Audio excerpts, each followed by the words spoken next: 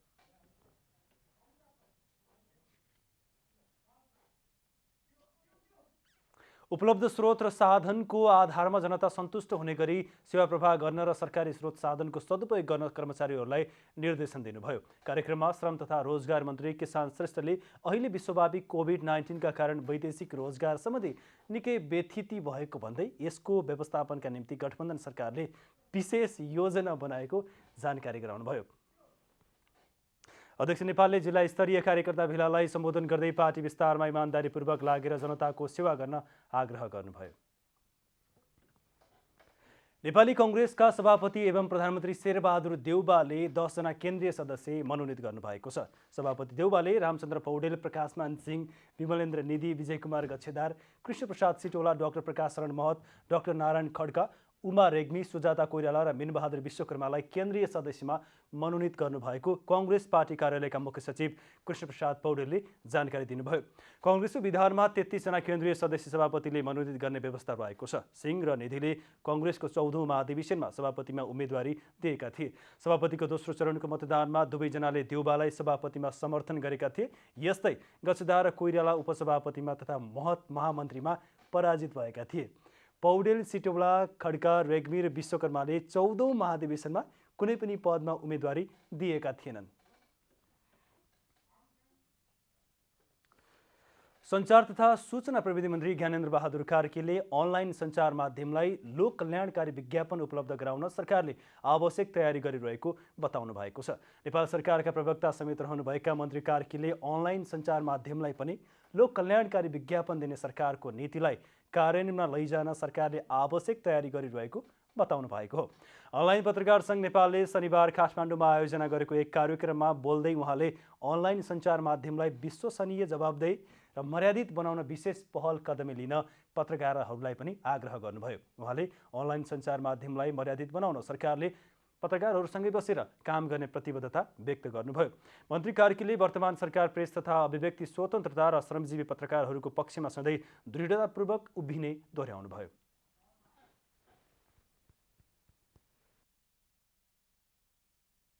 Online सञ्चार माध्यमहरूलाई जवाबदेही र मर्यादित बनाउनु आजको आवश्यकता हो। अनलाइन पत्रकार सङ्घले अनलाइन पत्रकारिता तथा श्रमजीवी पत्रकारको पक्षमा गरेको कार्यप्रति म जानकार छु। मन्त्री कार्कीले मुलुकको विकास र समृद्धिका लागि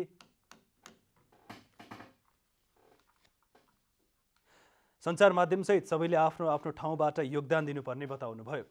उहाँले मुलुकमा दिगो शान्ति, विकास, सुशासन र समृद्धि भए मात्रै सञ्चार क्षेत्रको भविष्य सुरक्षित हुने स्पष्ट पार्नुभयो। जनता समाचारमा अब छोटो विश्राम।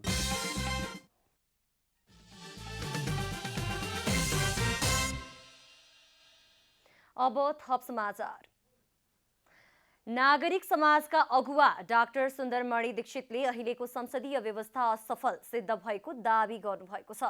डाक्टर दीक्षितले अब प्रत्यक्ष निर्वाचित राष्ट्रपति वा प्रत्यक्ष निर्वाचित प्रधानमन्त्रीय प्रणालीमा जानुपर्ने बताउनु भएको छ। जनता टेलिभिजनको साप्ताहिक कार्यक्रम विशेष समयमा बोल्दै डाक्टर दीक्षितले असफल भइसकेको व्यवस्थालाई परिवर्तन गर्न आगामी निर्वाचन अघि नै राष्ट्रिय सहमतिको आवश्यकता औल्याउनु भएको हो। डाक्टर दीक्षितले 2/3 कम्युनिस्ट सरकार भन्दा पनि आम नागरिकले परिवर्तनको अनुभूति गर्न नपाएपछि अब एकपटक कार्यकारी राष्ट्रपति वा कार्यकारी प्रधानमन्त्रीको अनिवार्य आवश्यकता देखिएको बताउनु भएको छ। हामीलाई साँच्चै भन्दा अहिले पावरफुल मान्छे नै चाहिएको छ, तर सदाचारी, असल, नैतिकवान, चरित्रवान खालको व्यक्ति चाहियो, तर स्ट्रङ चाहियो। अहिले यत्रो पार्लिमेन्ट छ, अहिले पनि 2/3 त छ नि त। अहिले पनि यो पार्लिमेन्टबाट यी मन्त्री सबै चाहिँ बुद्धि भएदेखि, पोलिटिकल नेताहरूको बुद्धि भएदेखि चाहिँ नि अहिले उनी तीनै यिनै परिवर्तन गर्न सक्थे कि चाहिँ नि यो सिस्टम चल्न, हामी यो सिस्टममा जाने। डाक्टर दीक्षितले कोरोनाको महामारी नरोकिएका अवस्थामा पनि राजनीतिक दलहरूले महाधिवेशनको नाममा हजारौं हजार मान्छे जम्मा गरेर आम नागरिकको स्वास्थ्यमाथि गम्भीर खेलवाड गरेको भन्दै दुःख समेत व्यक्त गर्नुभयो। डाक्टर दीक्षितसँग गरिएको कुराकानी अहिले 8:45 बजे जनता टेलिभिजनमा सुन्न र हेर्न सक्नुहुनेछ। नेकपा एमाले उद्योग विभागका उपप्रमुख दुर्गा प्रसाईले देशमा भएका सबै उद्योग धन्दा कल कारखाना नेपाली कांग्रेस नेतृत्वको सरकारले बचेको आरोप लगाउनु भएको छ। मेडिकल कलेज सञ्चालक समेत रहनुभएका उपप्रमुख प्रसाईले नेपाली कांग्रेसले 2046 सालपछि अधिकांश समय सरकारको नेतृत्व गरेको र त्यसबेला मुलुकका सबै उद्योग धन्दा कल कारखाना बेचिएको बताउनु भएको हो। शनिबार काठमाडौँमा आयोजित एक साक्षात्कार कार्यक्रममा बोल्दै उपप्रमुख प्रसाईले मुलुकका उद्योग धन्दा सबै बेचिएपछि नेपाली युवाहरू रोजगारीको खोजीमा विदेश पलायन हुने अवस्था आएको तर्क समेत गर्नुभयो। देशमा भएका उद्योग धन्दा कल कारखाना बेचिएपछि तपाईको हाम्रा युवाहरू, यो देशमा रोजगारी बन्द भयो र हाम्रा युवाहरू, हुनहार युवाहरू चाहिँ विदेश पलायन हुन बाध्य भए। हरियो पासपोर्टको खेती मौलायो। दिनको अहिले त डाटाले भन्छ दिनको 3000 युवाहरू विदेश पलायन हुँदैछन् वैदेशिक रोजगारको लागि। उपप्रमुख प्रसाईले पार्टीका अध्यक्ष एवं पूर्व प्रधानमन्त्री केपी शर्मा ओलीले मुलुकको कार्यकारी अधिकार प्रयोग गरेर प्रतिनिधि सभा विघटन गर्नुभएको दावी समेत गर्नुभयो। ओलीले संविधान सम्मत ढंगले प्रतिनिधि सभा विघटन गरेको उहाँको भनाइ थियो।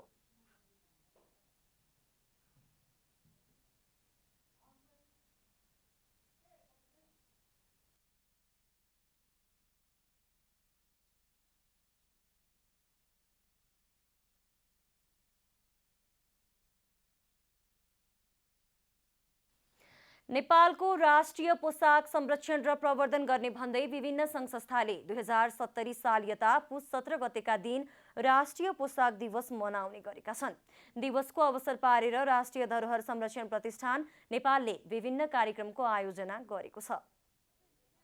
9 राष्ट्रिय पोसाक दिवसका अवसरमा शनिबार काठमाडौँमा सांस्कृतिक र्याली निकालिएको छ। राष्ट्रिय धरोहर संरक्षण प्रतिष्ठान नेपालले काठमाडौँको बसन्तपुरदेखि त्रिकुटी मण्डपसम्म सांस्कृतिक र्याली निकालेको हो। नेपालको राष्ट्रिय पोसाक लोप हुने अवस्थामा पुगेकाले संरक्षणमा जुट्नु परेको प्रतिष्ठानले जनाएको छ। पञ्चेबाजा सहित सांस्कृतिक र्यालीमा सहभागीहरूले राष्ट्रिय पोसाक लगाएका थिए।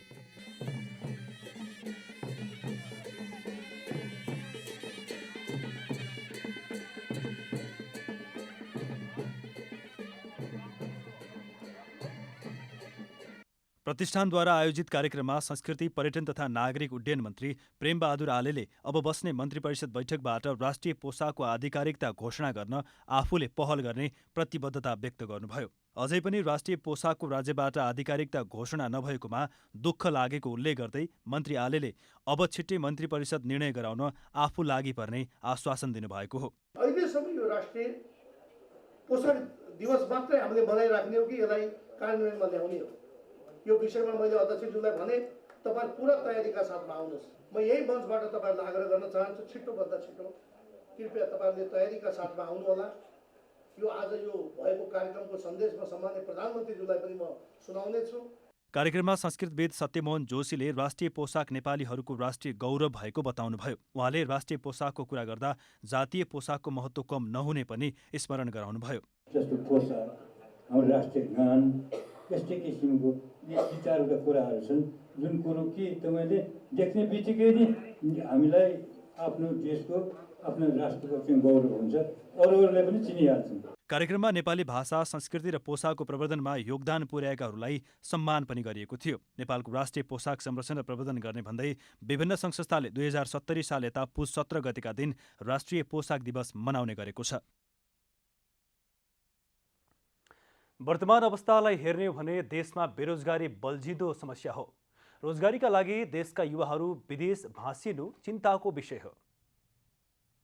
जीविकोपार्जनका लागि आवश्यक पर्ने काम, इलम, पेसा वा व्यवसाय नभएको अवस्थालाई बेरोजगारी भनिन्छ। इच्छा, जाँगर र योग्यता हुँदाहुँदै पनि काम नभएको अवस्था बेरोजगारी हो। श्रम बजारमा मागको तुलनामा श्रम शक्तिको आपूर्ति धेरै हुने हुँदा बेरोजगारीको अवस्था सृजना हुन पुग्दछ। बेरोजगारीका कारण निष्क्रिय हुँदा एकातिर मुलुकले आर्थिक प्रगति गर्न सक्दैन भने अर्कोतिर बेरोजगारीकै कारण पारिवारिक कलह, अशान्ति, झैझगडा हुने गरेका छन्। नेपालमा बेरोजगारी एक प्रमुख समस्याको रूपमा रहेको छ। शिक्षित र क्षमता भएकाहरूले समेत रोजगारी पाउने स्थिति छैन।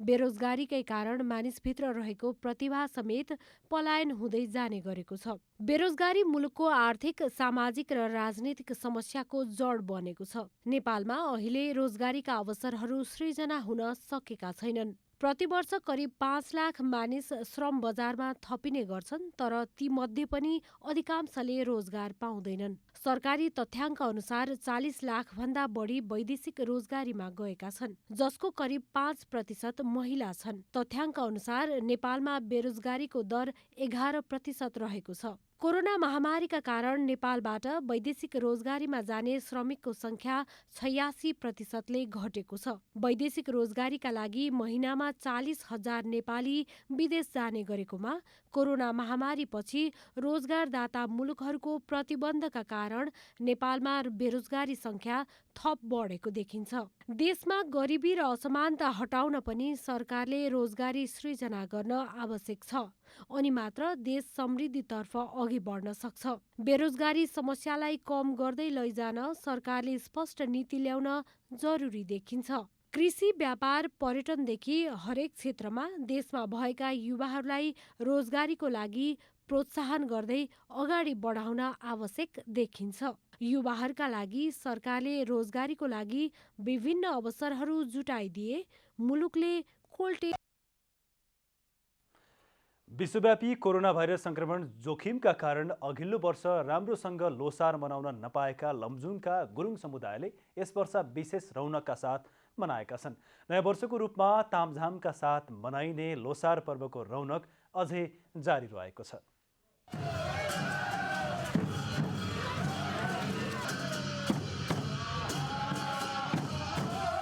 गुरुङ समुदायको बाहुल्यता रहेको लमजुङमा अझै पनि लोसारको रौनक सकिएको छैन।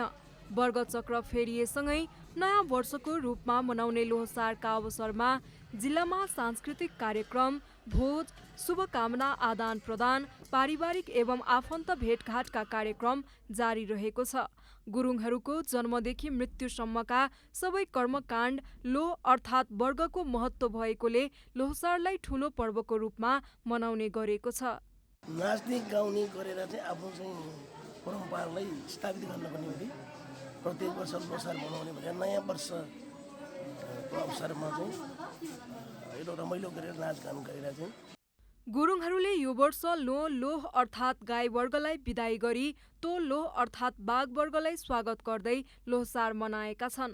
अध्ययन तथा कामको सिलसिलामा देश विदेशमा रहेका आफन्तहरू पनि लोसार मनाउन आफ्नै गाउँघर फर्कने गर्दछन्। रोधी बस्ने, परम्परागत संस्कृतिमा रमाउने जस्ता कामहरूमा युवाहरूको बढी सक्रियता हुने गर्दछ। यो लोसारा हामी गुरुङहरूको एउटा मानपर्व चाड हो।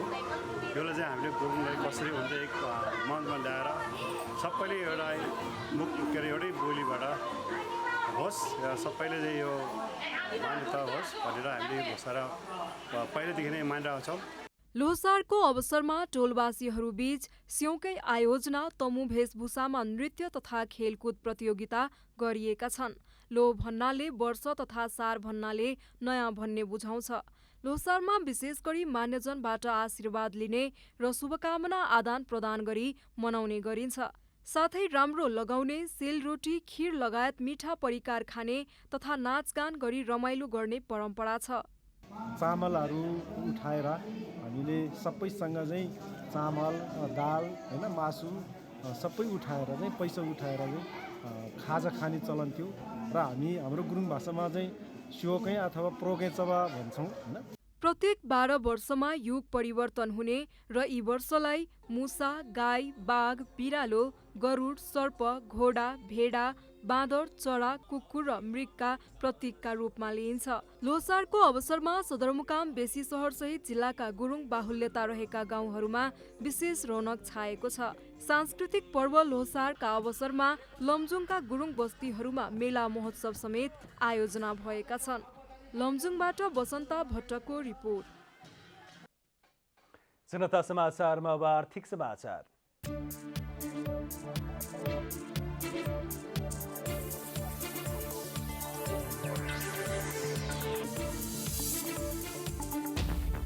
गत आर्थिक वर्षको तुलनामा आर्थिक वर्ष 78-79 झण्डै 9% धान उत्पादन घटेको कृषि तथा पशुपन्छी मन्त्रालयले जनाएको छ।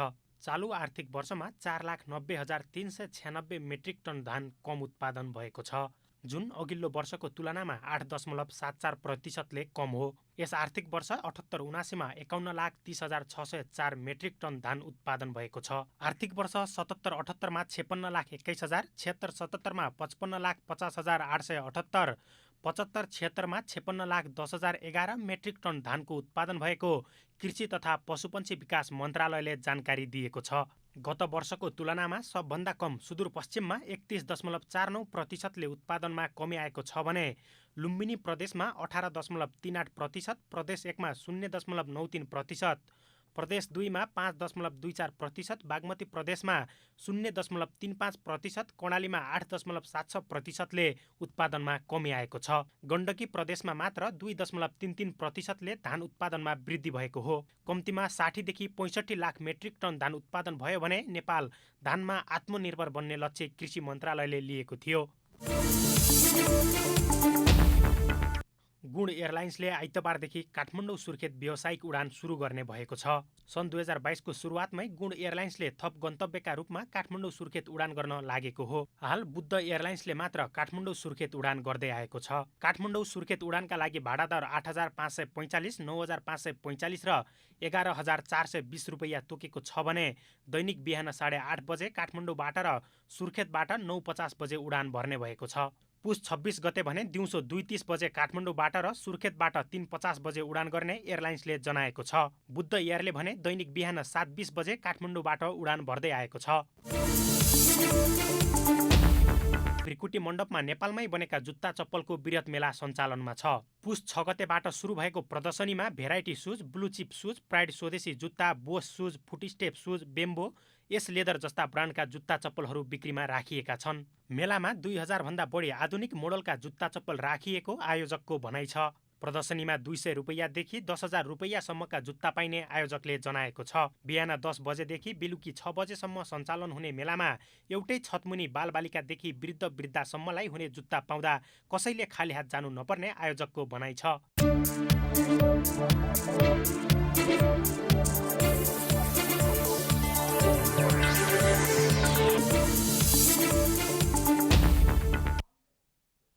जनता समाचारमा अब छोटो विश्राम।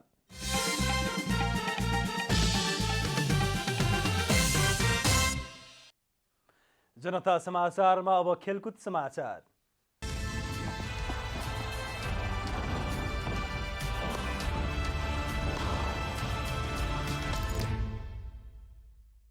मनाङ मर्स्याङ्दी क्लब शहीद स्मारक ए डिभिजन लिग फुटबलको शीर्ष स्थानमा उक्लिएको छ।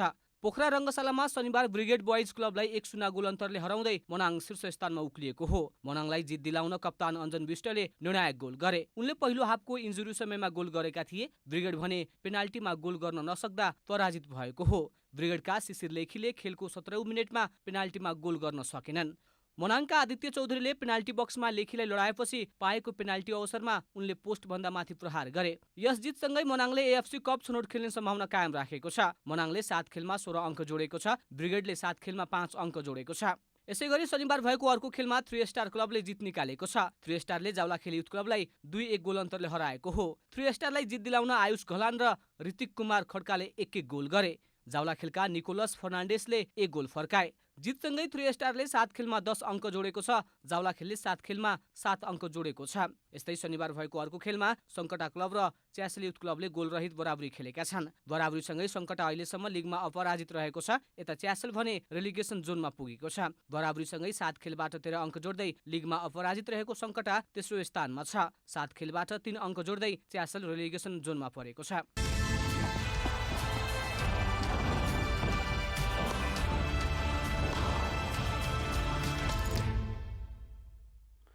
जनता समाचारमा अब मौसम समाचार।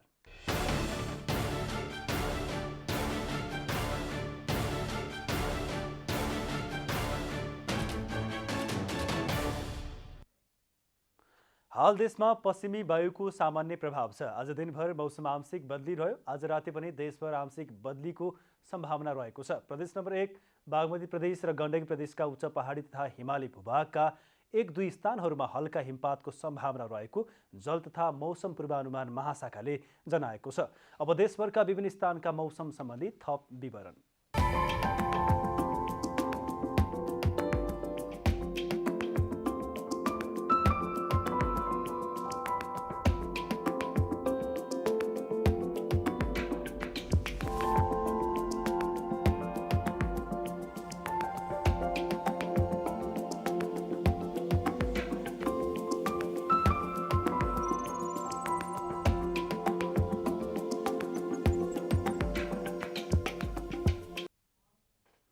अन्त्यमा आजको डायरी।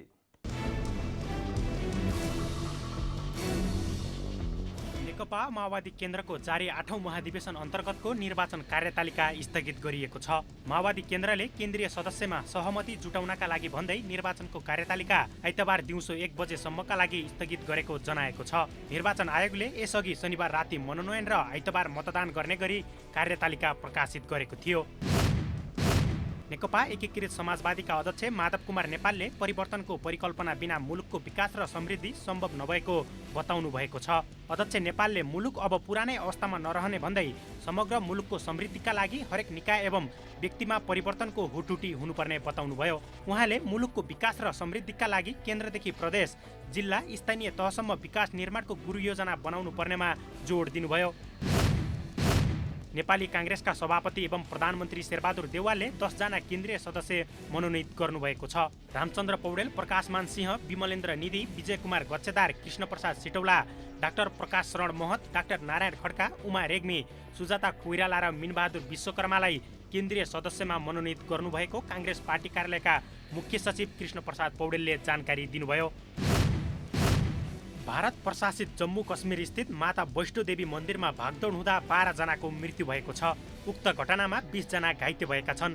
नयाँ वर्षको दिन श्रद्धालुहरूको अत्याधिक भिडभाडमा भागदौड मचिएको भारतीय सञ्चार माध्यमले जनाएको छ। सामान्य विवादमा तीर्थयात्रीले एकअर्कालाई धक्का दिन थालेसँगै भागदौड सुरु भएको बताइएको छ।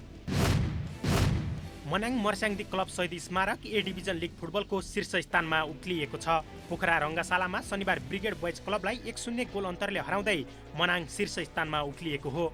शनिबार भएको अर्को खेलमा 3 स्टार क्लबले जित निकालेको छ। 3 स्टारले जावलाखेल युथ क्लबलाई 2-1 गोल अन्तरले हराएको हो। 3 स्टारलाई जित दिलाउन आयुष घलान र ऋतिक कुमार खड्काले 1-1 गोल गरे।